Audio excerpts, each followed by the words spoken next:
Jungle.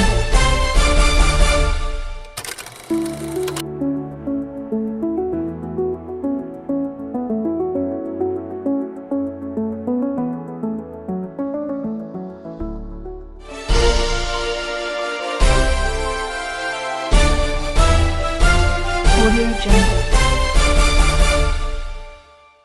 Geza is playing an angry man's game, trying to personalize the masses. That man is senile.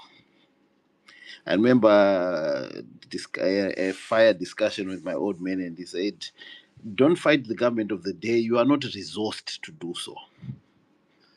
The people who are busy asking you, hey, have you told your relatives this, that, and the third? Please know that we are not a homogeneous country. There are some people who reason, who ask questions. Why are we being sent to do this? What is the motive? In South Africa, we see Mkwananzi sitting before parliament presenting evidence with Sebia and Kumalo and the likes.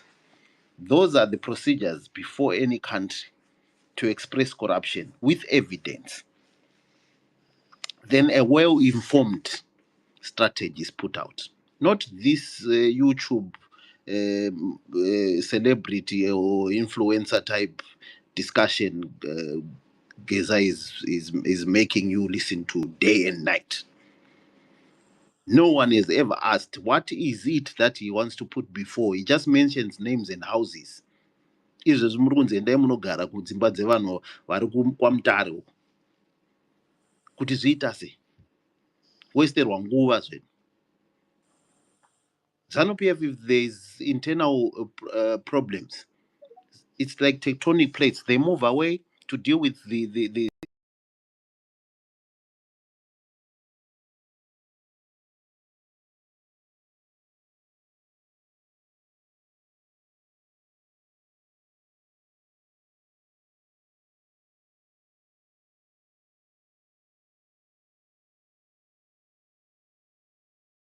teeth.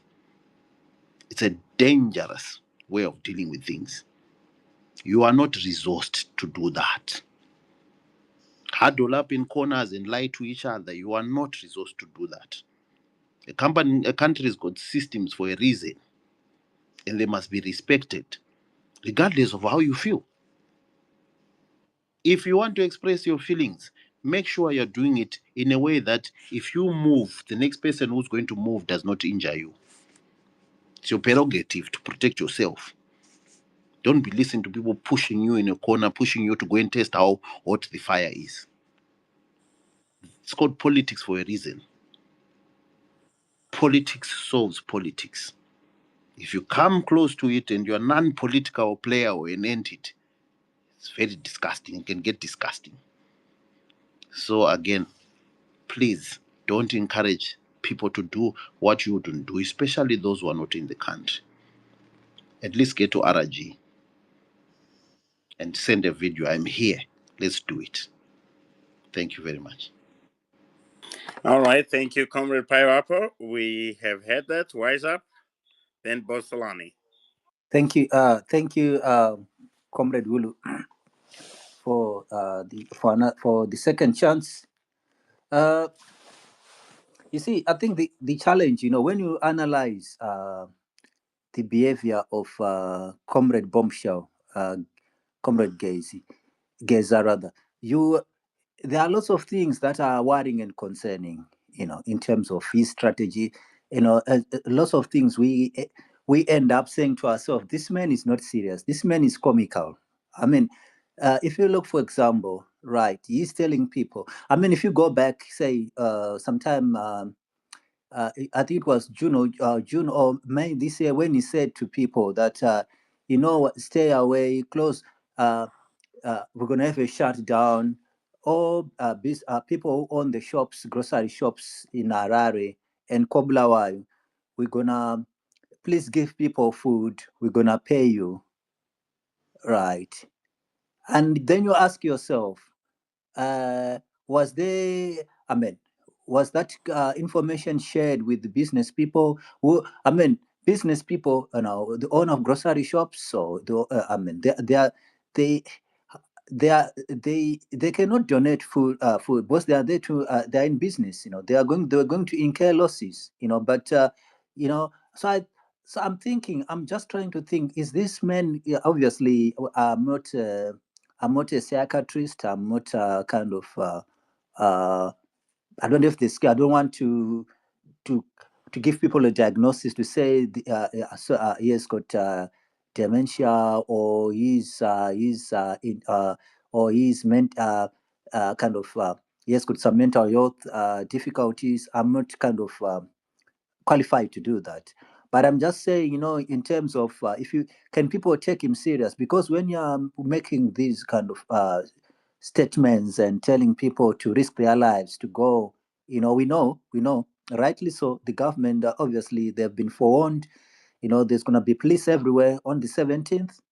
you know Everywhere. Probably people are going to be kind of prevented from getting into the city center, probably early in the morning. By 6 o'clock, gonna see lots of roadblocks, and maybe people may try to resist and end up having clashes with the police, and and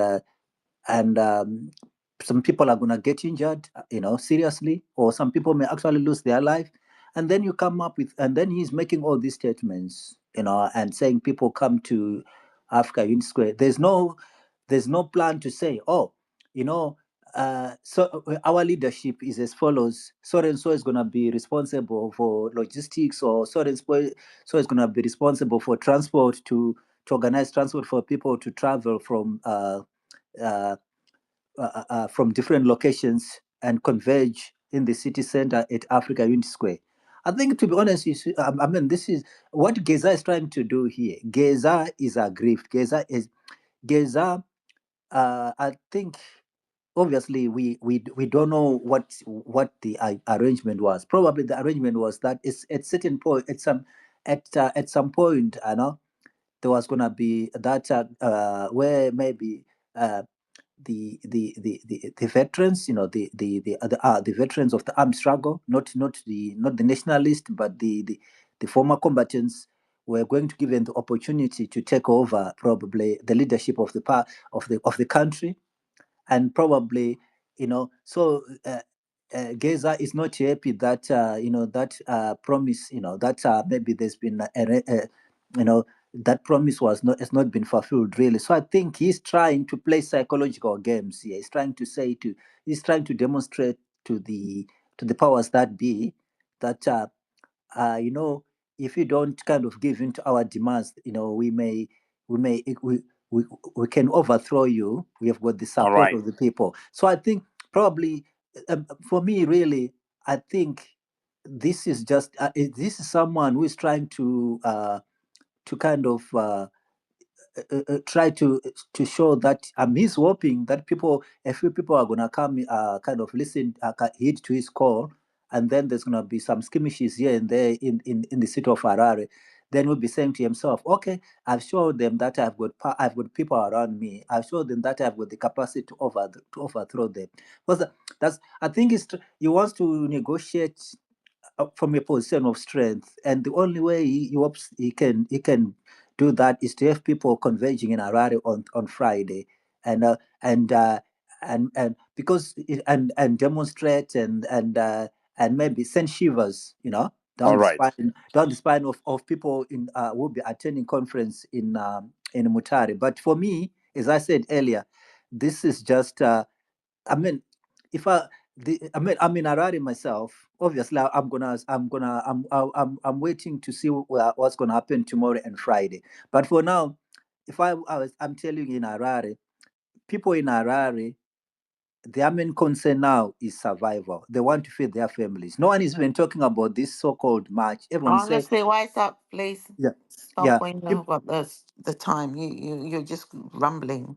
No, no. I've got the right to speak. It doesn't mean that I have to tell you what you want to hear, Ruramai. I'm entitled to my own opinion. So please respect that. Thank you.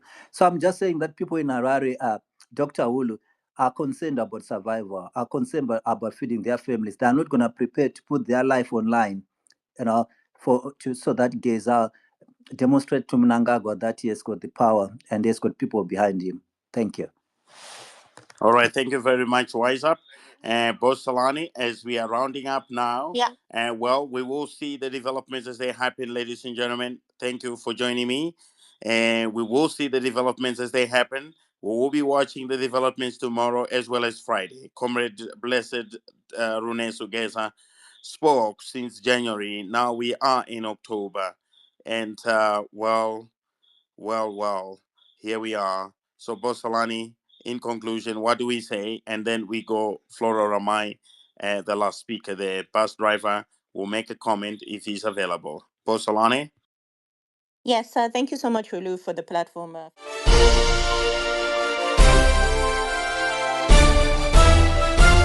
Audio Jungle.